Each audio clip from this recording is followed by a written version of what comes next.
Hey, welcome back to Plamis, and it is day 9, and I'm going to open up my collab event item. Let me see, this is day 9, and it is from Chasing Chills at Etsy.com. This is beautiful packaging. So, let's start with this die cut. It says booked and busy girly. Yes, this is going to go on front of one of my journals. That is so cute. The pink color aesthetic is I'm here for it. And then Chasing Chelsea, all 98 gel characters at Chasing Chills at Etsy.com. Those are cute. And this is cute spring bookish with the teapots and the pink and the yellows. That is so cute. And all the little deco stickers and the dates, the days of the week. This is so pretty and vibrant. I'm going to be really set up for spring. Chasing Shells. This is so lovely. That is a new to me shop I hadn't heard of. And that is the Plamis collab event reveal for day 9. I decided to do a quick plan with me. A few tips for planning or having successful experiences in your planners and how they can help you. So what I have today is my Hobonichi cousin Avik, and for this week I'm going to plan my spread with you. Today is Tuesday, but I'm going to play catch up, and I have these sticker sheets. Now, I didn't pre-order Christmas stickers ahead of time. Just life is busy. So I did order a small set of calendar stickers off Amazon that I saw. And I said, okay, I'm going to use this. I'm going to use portions of this to cover up, to use in my planner for this week. Let me sit that down. Because I want to layer that first. So I have some Christmas washi that I've had for quite some time. I actually think it might be from Michael's, like umpteen years ago. But while I'm decorating my planner, let's see if I can chew gum and walk at the same time. I'm going to go through some planner intentions with you. And let me pull my notes, little cheat sheet out as I wrote down some stuff. So when you're planning or deciding to plan, it's really important of understanding your goals with your potential planning. What do you plan on doing with, what do you want to improve? What do you want to track? How do you want to shape up what you want to use your planners and journals for? So you have to determine if you are a daily, weekly, monthly planner, or do you just need a dashboard for lists. Making that decision to understand what type of planner you are, what type of things do you track? Do you have a busy life? Do you have not such a busy life? Do you have the same things happen daily? And how do you want to keep track with them? I think that's the first thing to being successful with your planner, or not necessarily successful, but giving your planner a purpose will bring alive the reasons why you want to pick up your planner every day without experiencing burnout. If your goal is set to make sure you don't forget things, or you want to start new habits, then that would be the overall goal, purpose for the planner, and you want to work towards it. We are closing in on the last portion of 2025 and deciding how you want to use your planner if you're starting a new planner, or how you want to start new intentions. That's another portion of it. if you want to start new habits, and a lot of people choose to start at the beginning of a year to do that, then what are those goals? What do you see for yourself? So that's one thing that you want to keep in the forefront of your mind. Daily, you can start your day off with what do you want to get accomplished. Some people do morning pages. Some people do, they either do a late night review, or they'll write down a list of things they want to get accomplished the next day, or possibly have appointments or things they don't want to miss, and they write that down the night before, or they'll review it the morning of.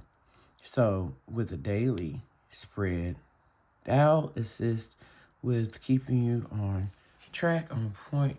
And if you are a checklist person, or you receive dopamine shots by having productivity, or being productive and checking things off, that's also a consideration. Some people use their daily spreads to track things they accomplished. One discussion I had with another planner here in the community is how my Monday might be list heavy, to-do list heavy, and whatever doesn't get done on Monday, it migrates to the next day, and so on, to how I accomplish all the tasks that week.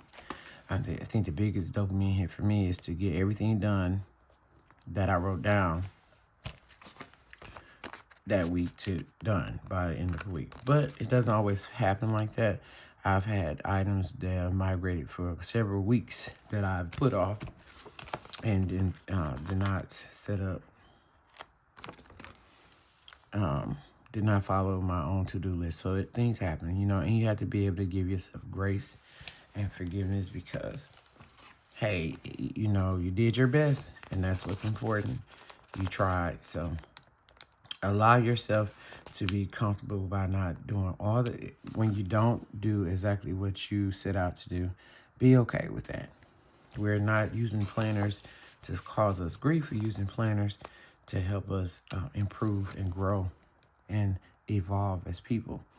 So I think that's really important. If you understand that going in, I know for those who are new to planning, or new to doing decorative planning, and you see all these content creators and people placing their spreads on the internet, and they're so beautiful, and it builds up fear that, I'm scared to write in my planner.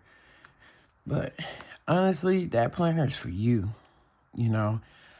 We share our pictures, and people share their pictures for, to support and uplift the community, bring organization thoughts into mind, maybe, or just they like to show cute stuff, but your planner is your planner. It is just as personable as your opinion and your own thoughts and your feelings. And it's okay to bask in that, just, hey, enjoy the fact that it's yours, and no matter what it looks like, long as it serves its purpose to you. That's the biggest deal, is to make sure that you are doing what you want with your planner, regardless how your penmanship, or if you use sticker words, or if you have really nice penmanship. Either way, the planner is yours. It doesn't matter how it looks, as long as it gets the job done. That's the most important. As long as you're getting the job that you set forth, that goal, and you wanted to improve something, that's all that matters. That's it. I never set out to be like everyone else. I mean, I've had ideas and thoughts, but at some point, I realized the most important success that I can have with my planner is to actually just use it and utilize it. So I'm happy with how it, whatever design I decide to put down that day and how it looks, I'm okay with, because the purpose of my planner is to improve my life or work on goals to keep track, not just about being pretty. Okay, I'm off my soapbox on that one.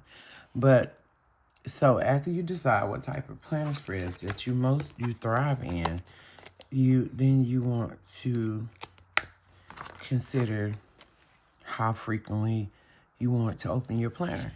How frequently are you gonna carry it around with you if you leave your home? Are you gonna take it with you, or is it a planner just to stay on the desk, or is it a planner just to throw in your purse? Do you want to use multiple planners? And if you're just starting out, one planner is enough. You know, you'll hear people say they have multiple planners. And I don't want anyone to be discouraged that you need more than one planner. You can get entirely everything you need done in one planner. Now, those of us who make it a point to write down or track everything, you might have more than one. That's my disclaimer. I have way more than one. I have several.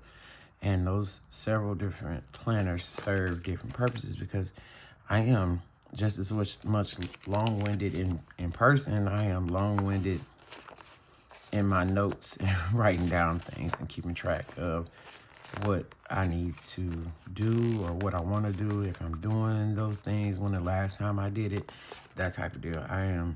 I do not rely on my brain to remind me of personal events.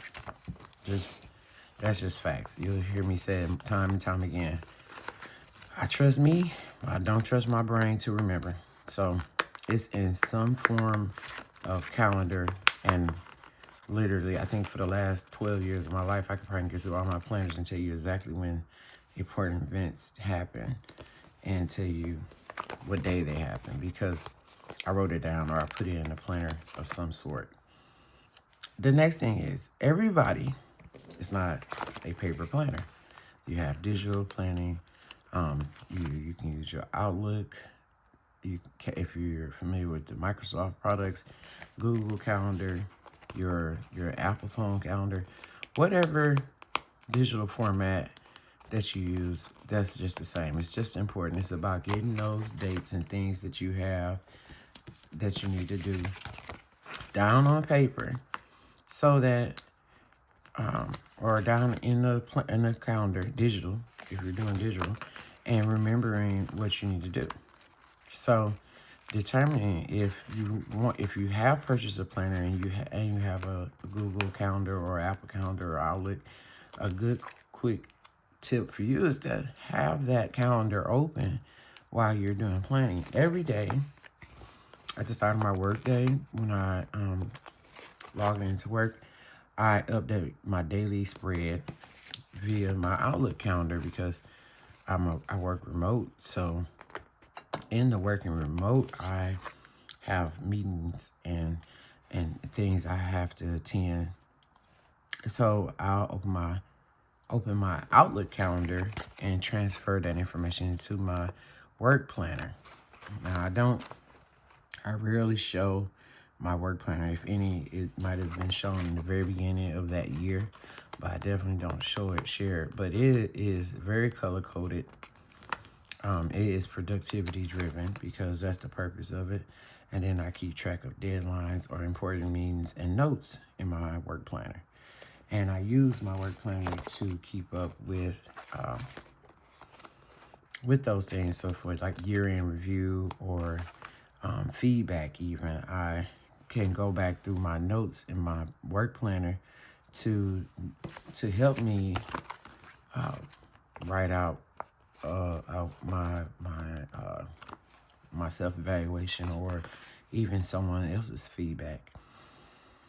Moving on, when you have a planner and you want to set up, if there's some key components you want to utilize that might be top of mind. Let's say you can have your work planner, daily tasks, deadlines, follow-up, meeting notes. That's what I just expressed in my work planner that I use daily, Monday through Friday. And then my personal planner usually has things, family items, or important things that's household based, or my grandchildren, and I keep up with things that way. And so that's that's that's how I utilize my weekly spreads, basically. Like if I flip back, I write things out, like make sure the trash is taken out. This is for me to remind my husband to take the trash out. If I need to take care of something, I went to a birthday party over the weekend, so I had to make sure I went and bought a birthday gift. Medications, I do write, even though I have a health and fitness, I'll write out it on this calendar, because this is my catch-all. This is the calendar I know I'm going to touch every day. This is the planner I will look at every day, because it's my catch-all. But the most important thing is to know when to do it and when it's supposed to be done. Bills. Some people have separate budget planners, but some don't. And you want to write a bill reminder. And even if you do have a finance plan, sometimes you need to write in those bill due dates in your everyday, so it's in your face. Appointment, life tasks. I keep my work and home life separate, because it can become overwhelming sometimes to place all that information into one calendar. I specifically do that because I don't want. I love my job that I have now, but that has not always been the case. So the last thing I wanted to do is have my planner, my personal planner, filled with things that remind me of work. So I keep them separate. But again, it's just based on what your personal needs are. I kept them separate. Some helpful planning habits.